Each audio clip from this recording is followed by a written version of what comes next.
Pope Francis unveils a revealing new book, and study groups for the next synod have been announced. Just what will the focus be? Papal Posse members Father Gerald Murray and Robert Royal are here with analysis. And TV producer and actress Roma Downey joins us to talk about her brand new Amazon series, The BAXTERS. The World Over begins right now.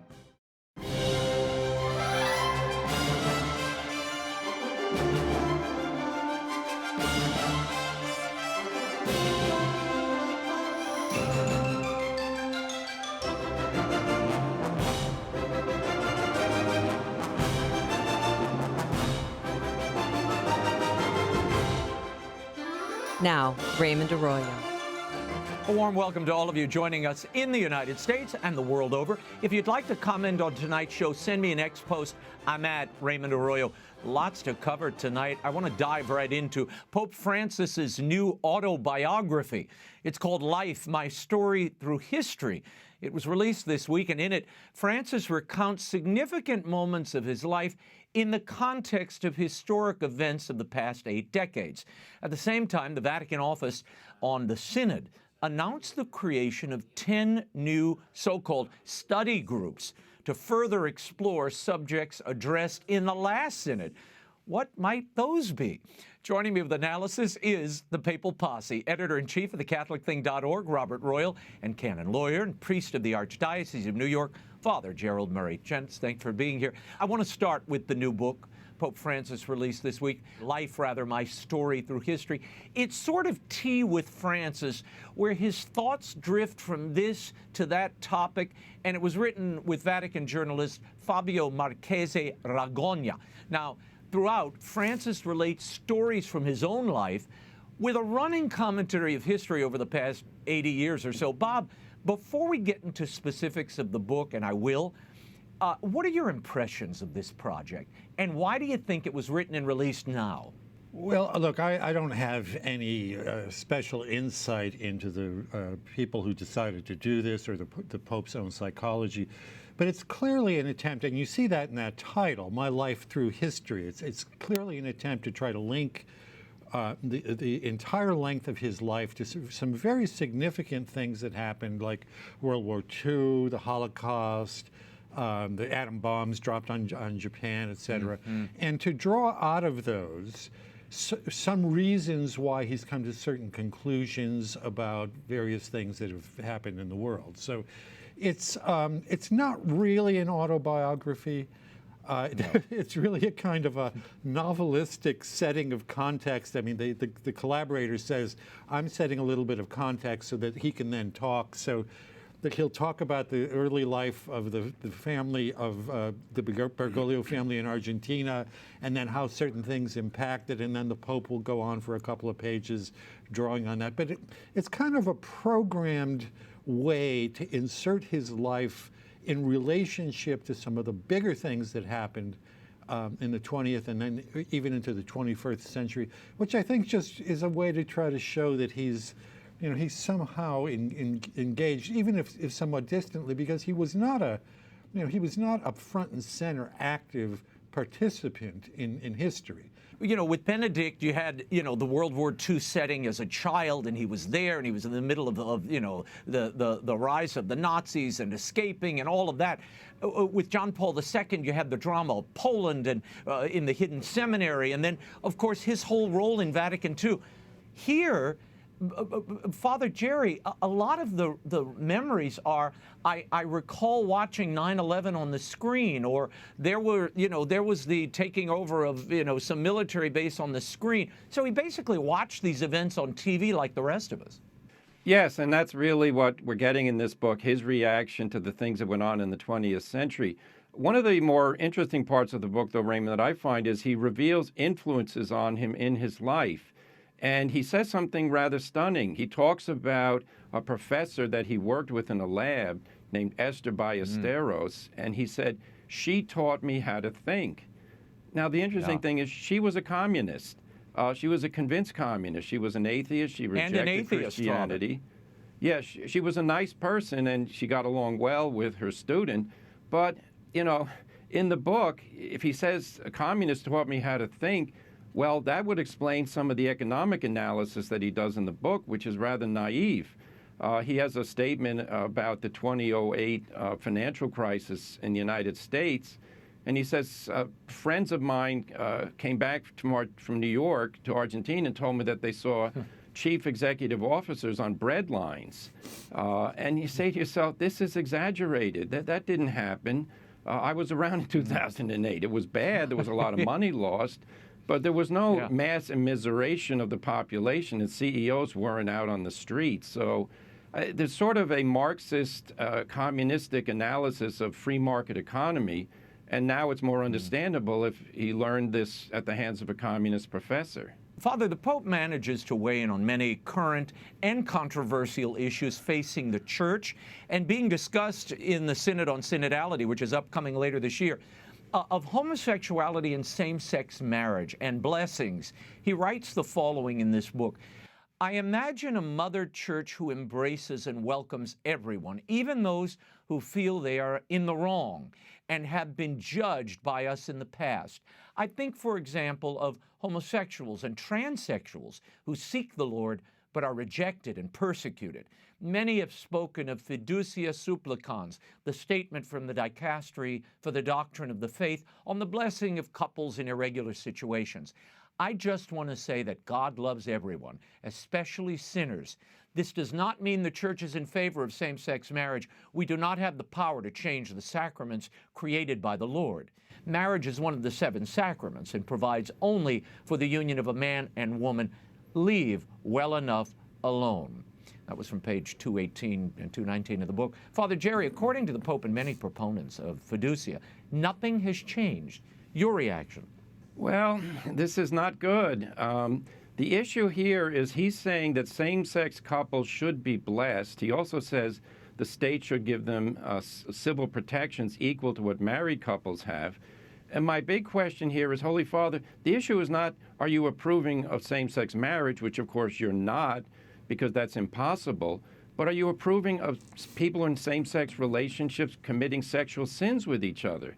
Because you wouldn't bless a couple who say that they're going to do that kind of thing and say, well, this is fine. This is a sign of acceptance in the Church, the fact that you get a blessing. You can't bless sin. You can't bless those in a relationship in which they pledge to commit sin with each other. So we don't bless polygamous groups of people who show up at church and say, well, I'm Joe and here's my 5 wives, and we just want a blessing. We don't do that because we don't want to convey the message that we believe that it's right to have sex with multiple partners. But we also don't believe it's right to have sex with someone of the same sex as you. Father, you recently wrote a piece in First Things where you called for the revocation and withdrawal of fiducia by the Holy See, and that priests and bishops should ignore it until such time. That's a pretty strong ask, very quickly. Yes, well, it should be ignored, and that's exactly what the African bishop said. The Pope has crossed a line here in which he's saying, I'm not doing anything different. But on the other hand, he's saying, this is a new way to make people feel accepted in the Church. I'm all for wanting people to feel accepted in the Church when they accept the Church's teaching. The teaching of the Church is not an ornament that we put on a tree and smile at. It's the way we guide our lives. If you tell people who are committing homosexual sin, no problem, we're going to bless your couple, we're giving the wrong message. Bob, the opposition to the Vatican directive on blessings of same-sex couples and couples in irregular situations, it does continue to grow. African Cardinal Fridolin Ambongo, the president of the African Bishops' Conference, weighed in on fiducia this week. He said the document wasn't necessary at this time, and that, quote, the African continent saw fiducia supplicans as cultural colonization, as a kind of Western imperialism. Bob, your thoughts on this? What do you make of Cardinal Ambongo's assessment? Well, of course, I agree with exactly what he said there, and the irony about this is that the Pope himself has spoken about the gender ideology as a kind of a Western imperialism and a cultural colonization of the rest of the world, because obviously the poorer and the undeveloped nations, which he tends to favor in other contexts, are the very ones that realize that this is a threat. It's not simply a development of an understanding about blessings. This is a door, in my estimation, that has been opened for LGBT, etc., activists to get even more busy, because they are already busy in places like Africa and Hungary and Eastern Europe, where the LGBT ideology is not prevalent. This has opened a door that they can even actually point to the Vatican. So I think he's exactly right that these people feel that there's a culture that is being imposed on them, when the Holy Father himself has sought to defend them. And he does this in other ways as well. When he talks about Europe, for example, he talks about there being the right to maintain your own identity in your individual countries. And we know this in the United States, too. We feel this, that our identity is under threat. So he goes to Hungary and he says, well, you know, we have to be welcoming of the stranger who comes to us. Well, that's true. We do have to try to help those people. And in Hungary, they've rejected the massive waves of Muslim immigration that have really overwhelmed the rest of Europe. But he says that to them. And then on the other hand, he says, well, but you have a right to affirm your own identity. And so there are these teachings that conflict with one another. They aren't just simply confusion, they are conflicting statements that he's made. Pope Francis goes on to say this, and Father, you alluded to this about the civil unions. The quote is, "Civil unions are another matter, and on this subject I've said on many occasions that it is right that these people who experience the gift of love should have the same legal protections as everyone else." Jesus often met and spent time with people who lived on the margins of society, who lived in the existential peripheries. And that is what the Church should be doing today with the members of the LGBT plus community. And those who have not been baptized and would like to be, or who would like to be godfathers and godmothers, let them be welcomed, please. Let them follow a careful path of personal discernment. Father Jerry, the Pope is endorsing civil unions for same-sex couples. He's done that multiple times over many years. But here he uses the line, the gift of love should have the same legal protections as everyone else. How does that square with church teaching? Well, it doesn't square with church teaching, because the promise to commit sodomy with another person is not an expression of love. It's an expression of sin, and it's an expression of a rejection of God's law. God's law is the standard of love. The way we love people is to follow God's law. So to promise to commit sodomy with another person, you know, even before a civil authority, and then receive all kinds of legal recognitions accorded to marriage, is an assault on marriage, because it's treating marriage as unimportant. It's treating sexual preferences of everybody in the world as of equal value. This is very dangerous, and the Pope should not use this language, because he's giving the impression that people involved in homosexual activity with each other are loving each other. They're not. And this is not an expression of anything that contradicts Catholic teaching to say that. You can love people, but if you decide you're going to commit sin with them, then you're causing them harm. You raised the point about polygamists and those in, you know, perhaps who've left the family and the wife and are living with somebody that was once called living in sin. It sounds like if you say you're called to love in this relationship, that somehow that's worthy of legal recognition and maybe some sort of special blessing by the Church. That's what's happening. And this is all about the legitimization of homosexual lifestyle. And that is wrong. It shouldn't. The homosexual lifestyle is not according to God's plan. The way you love people with homosexual temptation, it says, don't give in to what's wrong. We say that to polygamists. We say it to bigamists. What about pedophiles? People say, well, I love that young boy. I want to commit sin with him. Or wouldn't say that. They say, I want to express love with him. There's no gift of love in that relationship. This is ridiculous. We're really in a slippery slope to losing a proper understanding of God's love and our obedience to his law. Bob, the Pope writes about the careful pathway to personal discernment, but isn't a godparent, in the case of, you know, the folks that he's underlining here, isn't a godparent an individual that's meant to lead the baptized to faith? How can you do that without being baptized yourself? Well, as I understand it, you can't really be officially named as a godparent without actively yourself pursuing the Catholic life. I don't know if that's true in canon law, Father, or not. That's a priest just happened to say that to me last night. Look, what we see in this is they'll continue to deny that they're trying to affirm these irregular relationships as relationships. I remember way back at the very first Synod on the Family, in the interim report, there was a line about valuing what is good in same-sex relationships. So this has been there from the very beginning of this whole synodal papal process that we've been seeing. And what are the valences, as I like to put it, that occur when you begin to talk like this? Father has talked about the moral and the theological dimension of this, but we know that socially speaking, you can say that, well, the law is still in effect, but we're not going to enforce it, or we're going to actually kind of affirm people who break whatever law that it actually is. And are lots of people suddenly turning to the Catholic Church as a result of these unusually developed blessings that have suddenly come about? I think that, as often used to happen in the Christian Marxist dialogue, it looks more like the Church going forward toward a heterodox view and a heterodox group, which is never going to join the Church, by the way, rather than evangelizing them and bringing them into the fold. So both in the theoretical end and at the practical end, it seems to me that it has an effect that's very clear. Father, Pope Francis, in his life book, he returns to a theme of the papacy that we've entertained here on multiple occasions. He invokes the dreaded rigidity. Here's the quote: "I believe it is essential today that we abandon the rigidity of the past and distance ourselves from a church that points the finger of condemnation. This is what I meant when I wrote to Cardinal Victor Manuel Fernandez, the prefect of the Dicastery for the Doctrine of the Faith. On the day of his appointment, these attitudes have driven the faithful away.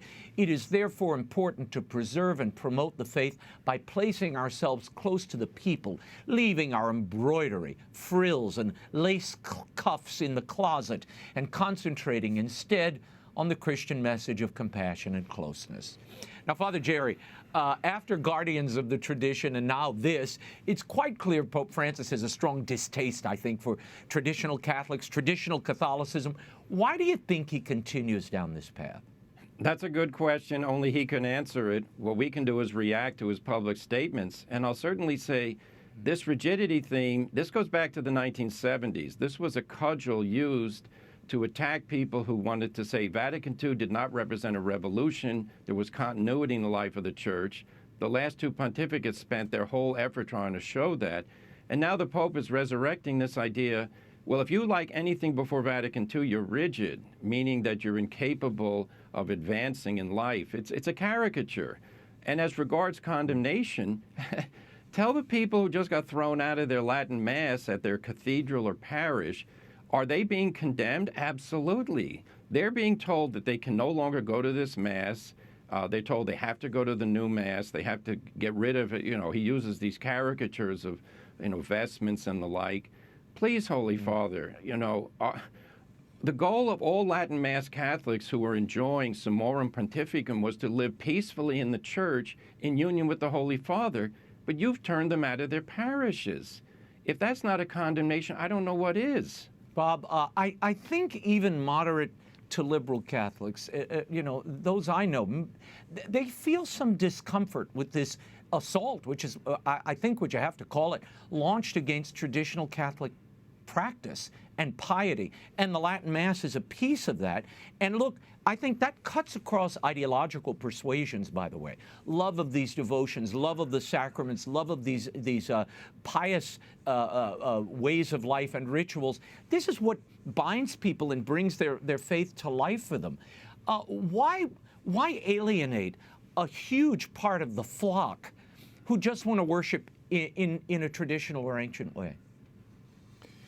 I think we see in this so-called autobiography some justifications for the decisions like that he makes. And we've talked about in past shows about what he kind of considers his turn from being an authoritarian to being more open to the future. And he kind of says, well, I wasn't a conservative, but people thought I was because I was an authoritarian.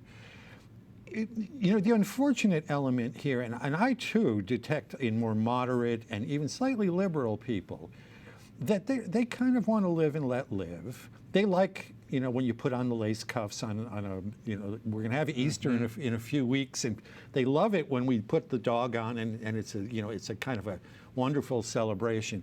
But who are the people who are the recipients of this long distance psychoanalysis that they're rigid? Well, it's conservatives, right? Or it's traditional people. There never is the same type of criticism. He mentions it, but he doesn't send out these directives that say, look, no more clown masses, no more freestyle masses where the priest is making up a lot of what he's saying, no more sort of insults to the Eucharist, the way it's sort of passed around like it's potato chips by people all over the place. There's a one-sidedness to this that I think reveals something that is more the Pope's own history and psychology coming out than it is a serious attempt to make sure that there's unity within the Church. Unity is not the product of, and the Pope himself has said this, it's not the product of imposing one way of doing things. It's a way of unifying many different elements who can all enrich what the Church is. He certainly thinks about that when it comes to people from various cultures coming to the developed world. I think that within the Catholic Church, which has a 2,000-year history and a very diverse cultural, philosophical, theological, and even liturgical history, that we can certainly tolerate the Mass of the ages. Yeah. I chuckled to myself when I saw the narrators for this biography, autobiography, and it's really not. It's kind of ruminations on a life with some reflections on historic events by Pope Francis. But one of the narrators is a Franciscan friar. The other is Stephen Colbert. And I thought, how many heads would explode if Jay Leno were reading the collected works of Benedict XVI? I mean, it's a very curious choice of narrator. But anyway, I'm going to move on here. Pope Francis also has some strong words for those he calls anti-vaxxers in the book. Here's the quote: "Deciding whether to get vaccinated is always an ethical choice. But I know that many people signed up to movements opposed to the administration of the medication. This distressed me because, in my view, being against the antidote is an almost suicidal act of denial. There were even a few anti-vaxxers among the bishops. Some came close to death." Father Jerry, the Pope once again appears to be taking a swipe at Cardinal Raymond Burke there. But reflect on that line that not taking the COVID vax was an almost suicidal act of denial, according to the Pope. Shouldn't people be free to choose, and particularly given what we've seen now from the emerging science as a result of those who've taken the vaccine? Yes, in fact, the Congregation of Doctrine of the Faith at the time that this all was happening issued a statement saying that vaccine application is not mandatory, and that's only because people have to make a choice in life what kind of medical treatment they want, and that includes judging whether the efficacy versus the risks is sufficient. Now, it's another question that people who don't get vaccines, whether you can restrict them in employment and other things. That's a totally separate question, and it has moral evaluations. But to say that, cardinals were, or bishops were anti-vaxxers, Cardinal Burke, we know, did get COVID and was quite ill, but he said himself, I'm not an anti-vaxxer. He didn't object to other people taking it. He decided not to do it. And the science, you mentioned the science. It was very interesting because a lot of young males in their teenage and 20 years, it was discovered that they were having very adverse heart reactions to the vaccine. This is something I read in the paper. I think it's absolutely true. So just that's one example why people would be hesitant. So that's a little too much of a sweeping condemnation of people making a choice based on what they think is good for them. Bob, back in 2021, it was reported that Pope Francis had an audience with the CEO of Pfizer at the time. And the National Catholic Register, Ed Penton, once asked the Secretary of State, Cardinal Pietro Parolin, if conscientious objection would be allowed by the Vatican for this Pfizer vaccine.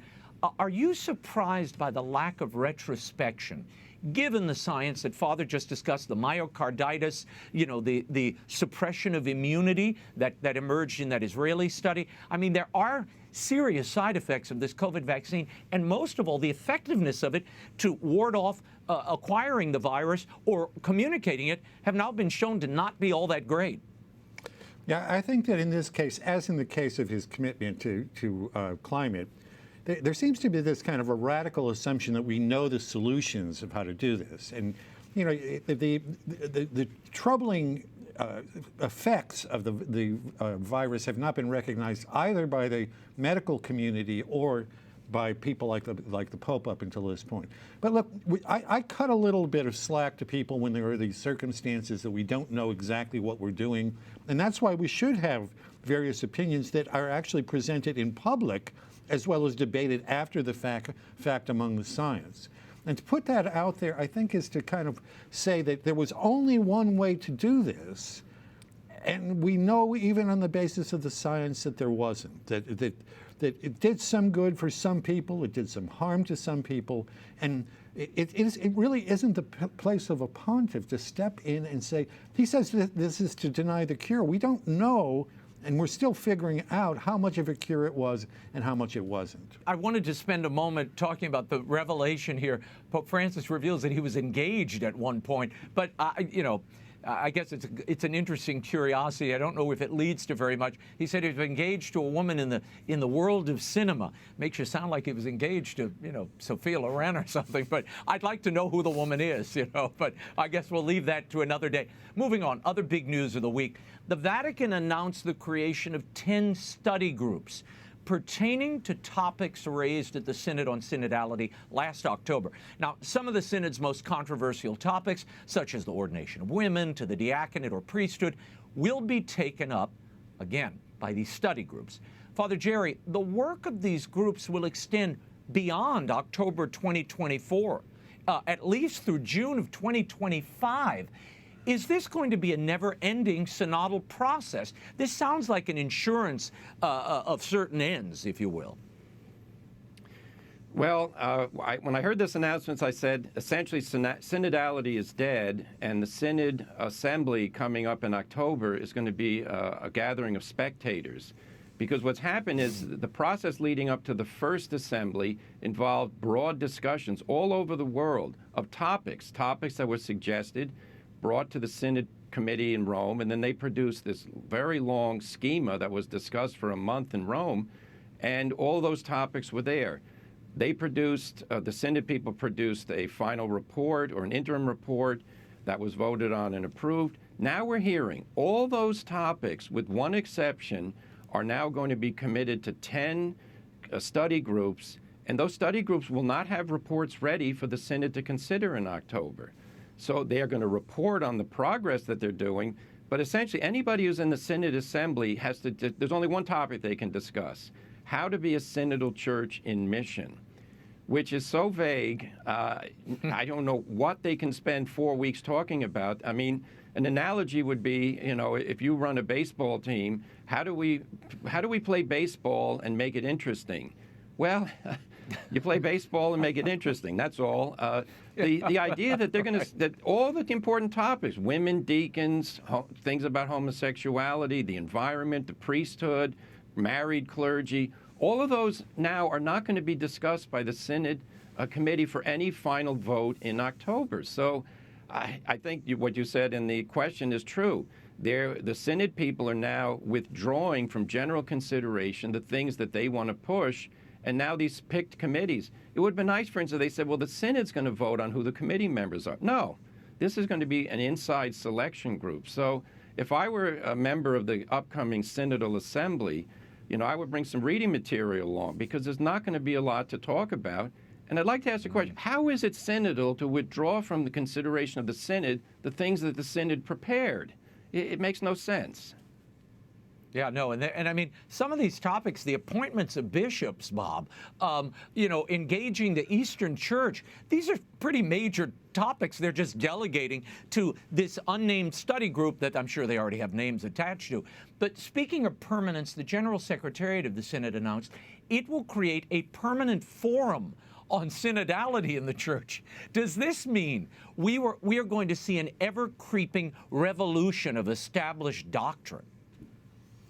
Well, I don't think something like this is going to last forever. I think it'll go up into the air for a while and then very quickly come back to earth within the next few years.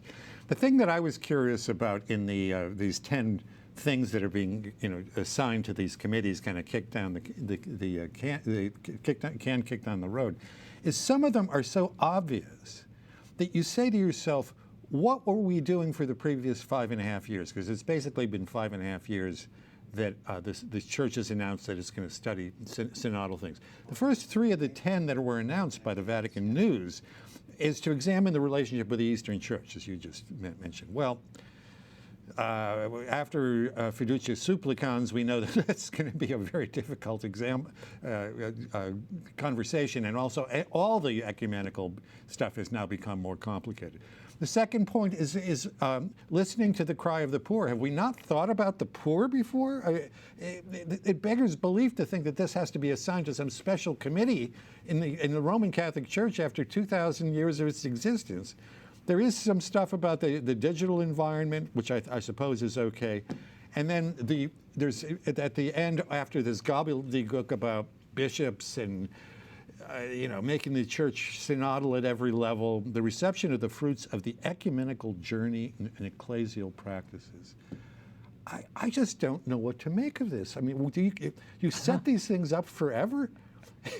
Half of them have been discussed since the beginning of the church, and you're going to set these things up in perpetuity as if they've never been talked about before. Well, yeah, this is like a perpetual Vatican III. That's what this is, an ongoing, ever-evolving, synodal Vatican III. I mean, that's really what this is. That no longer just includes the teaching, authorities of the church, the bishops, but now includes everybody, anybody, and even non-Catholics. I mean, well, we'll keep our eyes on it. I'm sure we won't be, lacking for things to cover. In what might be called the sleeper missive of the week, gents, Jesuit Father Tom Rees is calling Pope Francis to carefully reform the rules of conclave.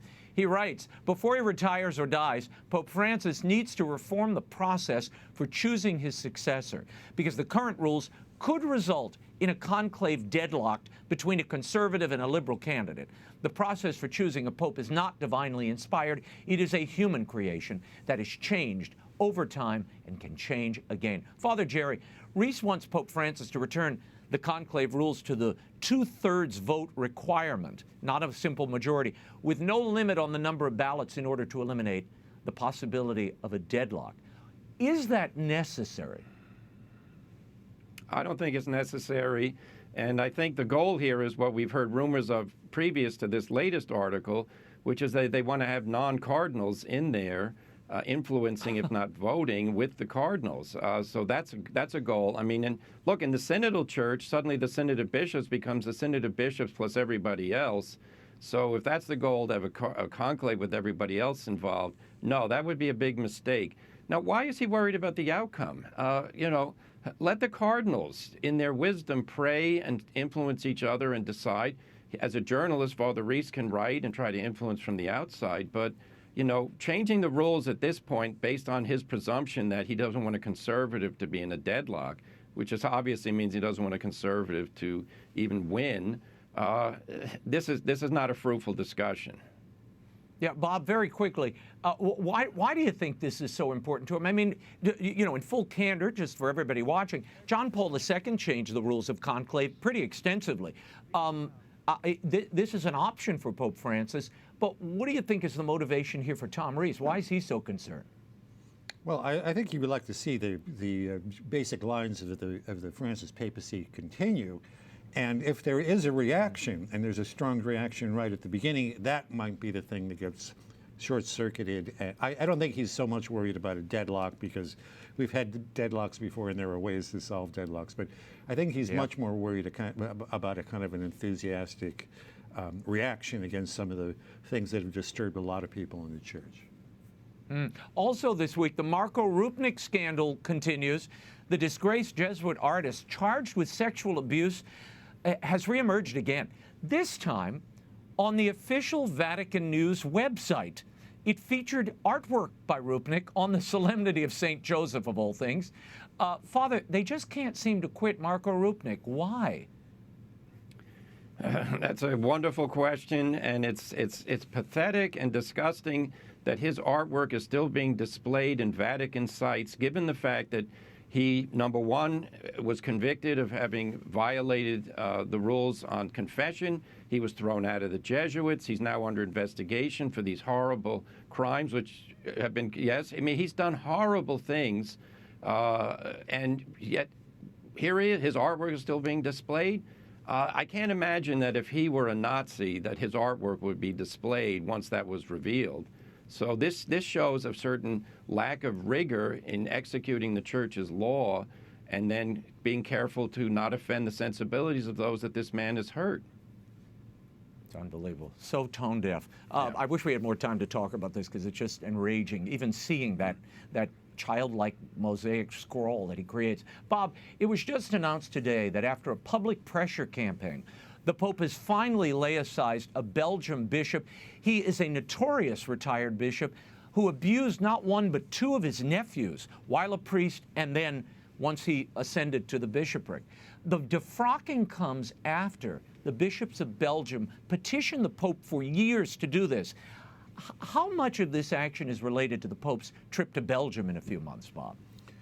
Well, a lot of people have been saying that that's what it is, but we've seen this Pope, and actually, truth be told, other popes resist that kind of pressure for a while. I think that if, as many of us suspect, the amount of time that Francis has in the papacy is diminishing. There's no question that it is, just because we all eventually leave this earth. He's going to have to lay down a marker because he's mishandled, and I think badly mishandled, a number of cases of abuses. We've talked about them here. The Zanchettas and the Rossis and McCarrick, of course, and many others as well. So at least he's made a move here on somebody who's been obviously quite terrible. One could wish that some of the cases like Rupnik would be resolved in ways that we wouldn't have to even think about them coming back again and again. A priest that I talked with the other day said when he saw that image, that Rupnik image for St. Joseph's feast day, he said to himself, whoever put that there is either very dumb or is being radically demonic in putting this in your face. And being a good priest, he said, I hope he's dumb. Yeah. Father Jerry, it's not just, Rupnik floating around out there. You were talking about Zanchetta before we began the broadcast today. Yeah, Zanchetta, this is a perfect example. In the book that we were talking about earlier, the Pope says that we have to, we have to crack down on people committing sex abuse, and they have to be held responsible. Well, Zanchetta, this is the bishop friend of his from Argentina. It was the first man he raised to the episcopate when he was elected Pope. He was convicted in civil court, criminal court, of sexual abuse of minors, and was given a prison sentence. Yet the canonical process that the Vatican announced when that happened has never been resolved. He's still a bishop. He's actually on a parole in the sense he's carrying out his sentence outside of a prison, so he's not in prison anymore. And he should have been thrown out of the episcopate years ago. This has gone on for years, that so-called canonical process is going on. In fact, I just say as a canon lawyer, one of the most difficult and horrible things to try to figure out is why is it that all of these cases involving bishops are never publicly accounted for? In other words, accusations are made, processes are announced, they're conducted, then you get no report on it. And sometimes bishops who are accused and brought in the process, well, they're allowed to retire. This is not right. We have to live up to modern judicial standards. Yeah. Yeah. St. Patrick's Day was this past Sunday, and as usual, the White House hosted a celebration with the Prime Minister of Ireland and what I'll lightly call Catholic leaders, which included Jesuit fathers James Martin and Thomas Rees, the aforementioned man who wants the conclave rules to be adjusted. Bob, your reaction to these pictures, given the positions of this administration? Yeah, talk about scandals. I mean, this kind of rivals the Rupnik images. When I saw this, I said to myself, this is what happens after 50, 60 years of the inability of our bishops here in the United States to say you cannot present yourself as representing Catholicism and do all these things that they've been doing. Very clearly, both Father Martin and Father Reese have been pushing heterodox things for years. It's no surprise that they probably have channels into Joe Biden, who himself has been supporting these sorts of things. And we've never just, we came pretty close in the early 2000s to getting a strong statement out of Rome. And of course, the person who was most responsible for blocking it was Cardinal McCarrick, and one didn't want to see any criticism of pro-abortion, pro-homosexual politicians. So, you know, these chickens come home to roost, and they were all there in those photographs. Gentlemen, we will leave it there. For commentary by Father Gerald Murray and Robert Royal, you can always visit thecatholicthing.org. Thank you both.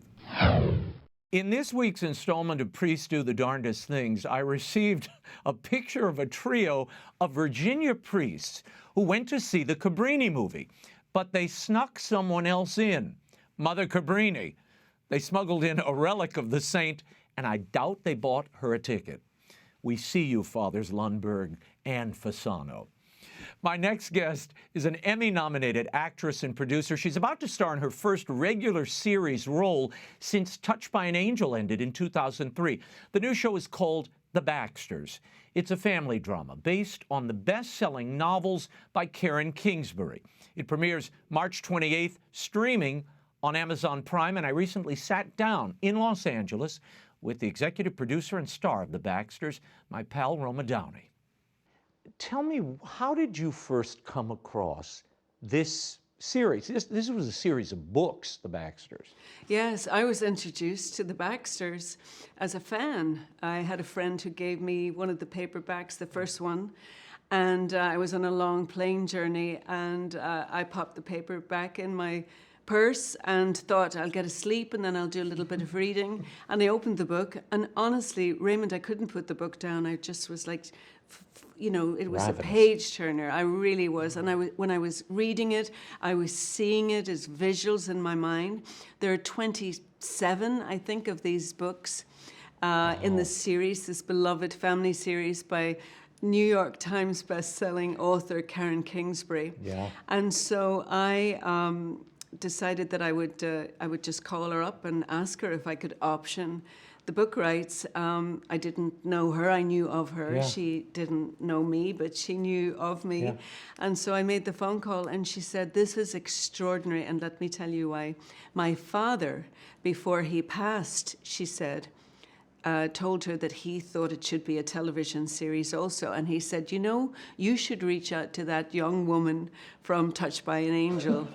Well, I loved, first of all, I was the young woman. You still I was like, are. I loved your father.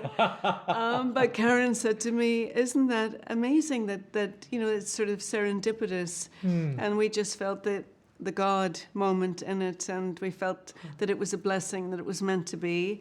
And she entrusted me with this, and I have made a beautiful television series that'll be on this Easter. And people should know, I remember, this had to be almost a decade ago when you bought these Yes. rights. You've been working at this show for a long time. You know, it's been a real lesson in patience and tenacity. You know, in between, I've done a million other things. Yes, it wasn't that I was know just them. working on it, but Yeah. sometimes it takes some time for all the pieces to come together. And what was it when you read the series that, and I guess what you discovered there, that kept you in this fight for 8-9 years to bring this to screens? Well, you know, I think I just loved how she writes about families.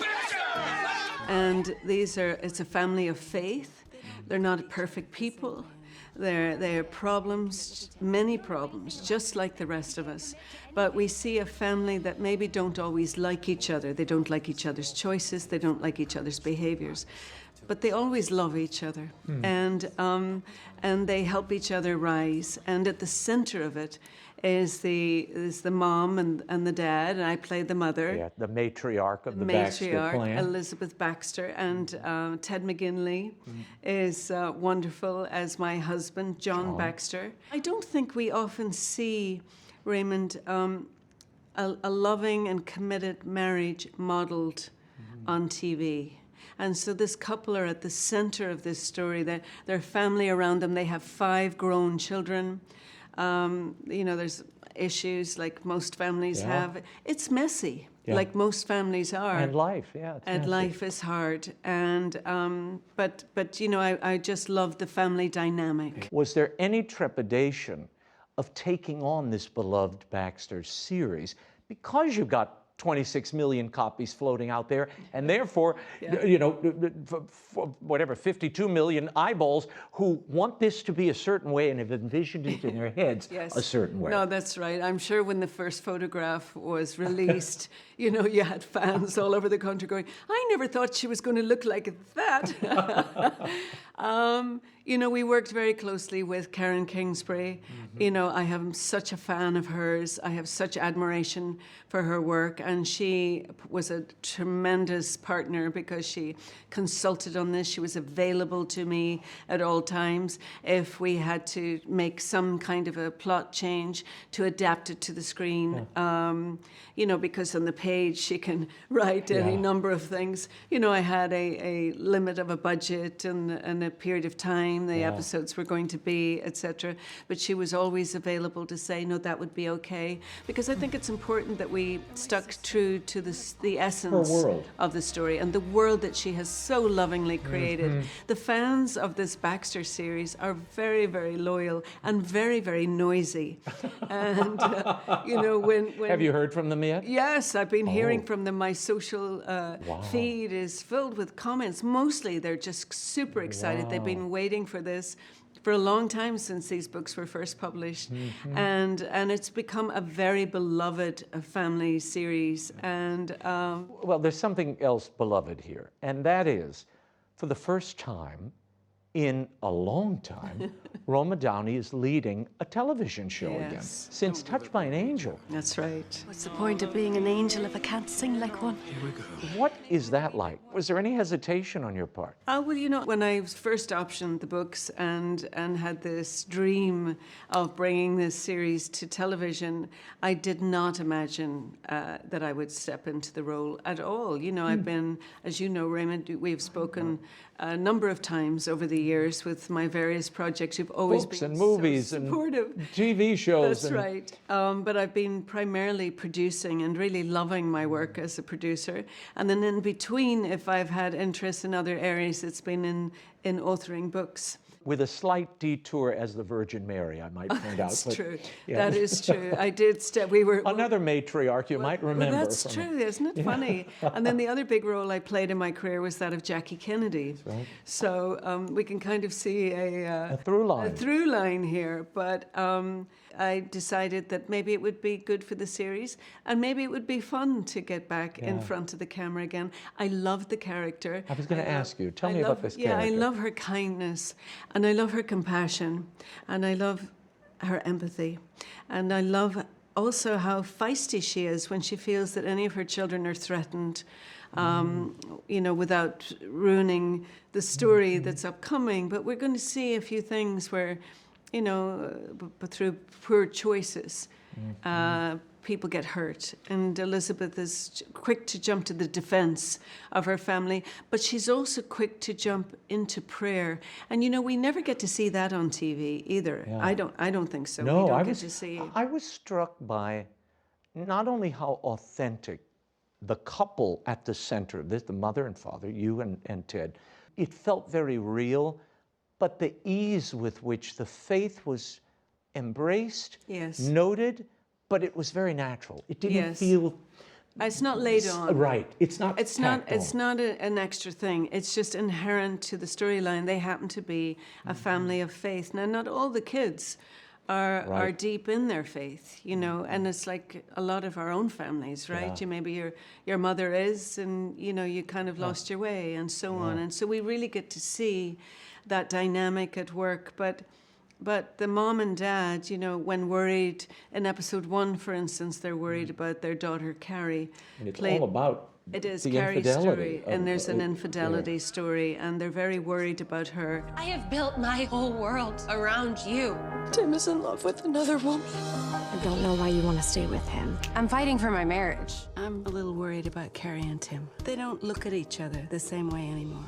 And very naturally, they say, you know, shall we pray for her? And they just stop and they pray for her. And they pray for her in the name of Jesus, too, which we never really get to see on television either, I don't think. I don't think it'll put people who are not of our faith off, but I think for people who are of our faith, to see that reflected in a television show, to see the values that we believe played out in these storylines is really a beautiful thing. You have a couple in committed, lasting love at the center of this family. We always see the darkest sides of family life. You know, they're either running somebody over or they're cannibals or you name it, they do it. Yeah. It was so, I have to say, it was something that in days gone by were so commonplace. It's not any longer. No, I know it's almost something nostalgic about it, you know, but I think that, you know, they're like the anchor, they're the glue that hold this family together, and we see this sort of chaos at times of the family and just bad choices that are made. You know, listen, this is how we learn, isn't it? We fall to our knees and we rely on, you know, the love of our families sometimes to help us to stand up again. How many episodes do you have? We have over 30 episodes in the can, and so...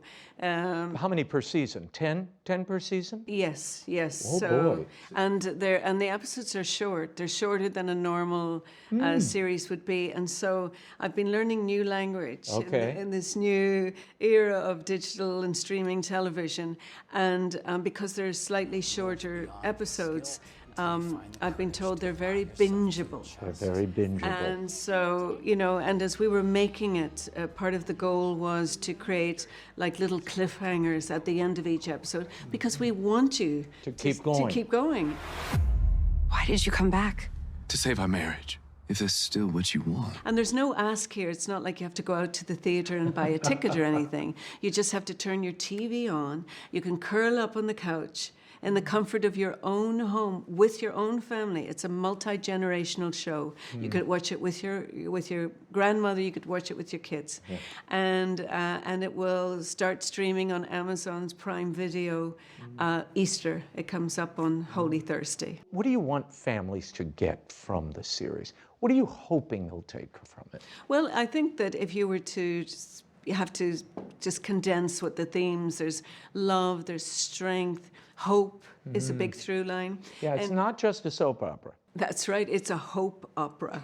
I know. I love that. It's great, right? Yeah. And I think that it's in that way that people maybe, you know, just pour through soap operas. You know, they're going to want to come back to this because at the essence of this family, there is this element of hope. There is this element of faith.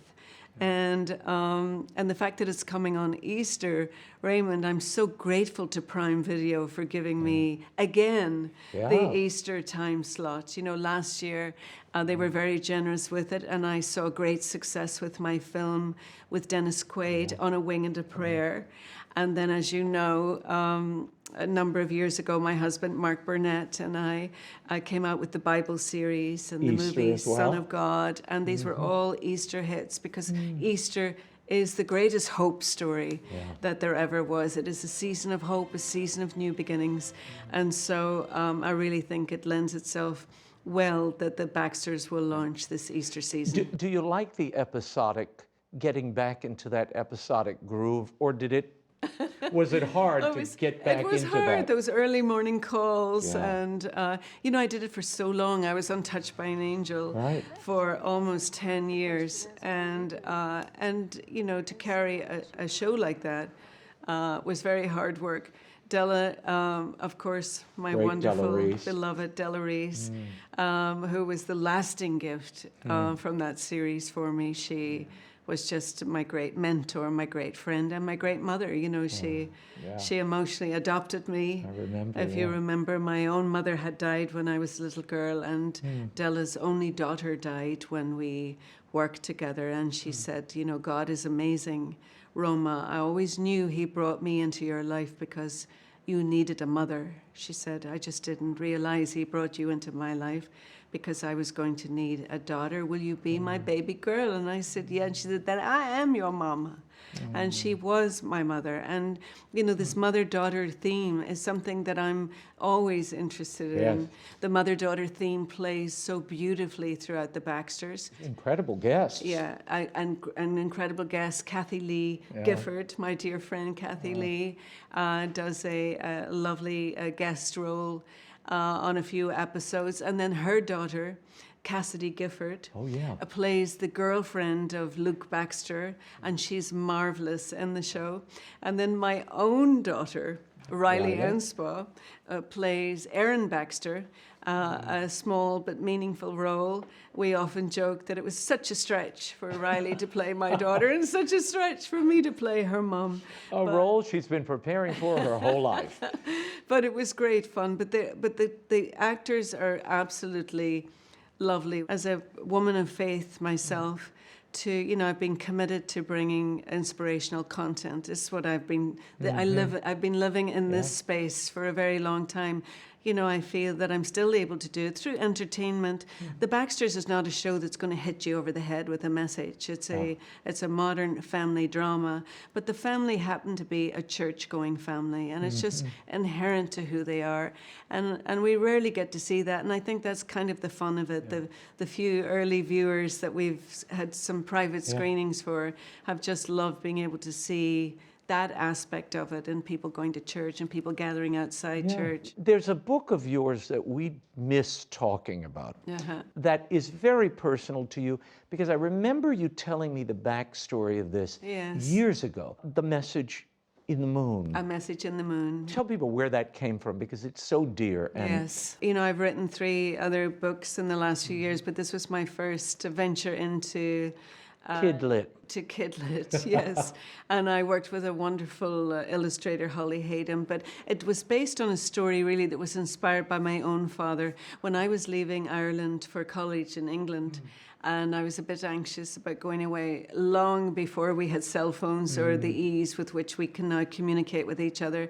And my dad said, look, he said, I'm going to miss you too, Roma, but come outside, he said, and let's look at the moon.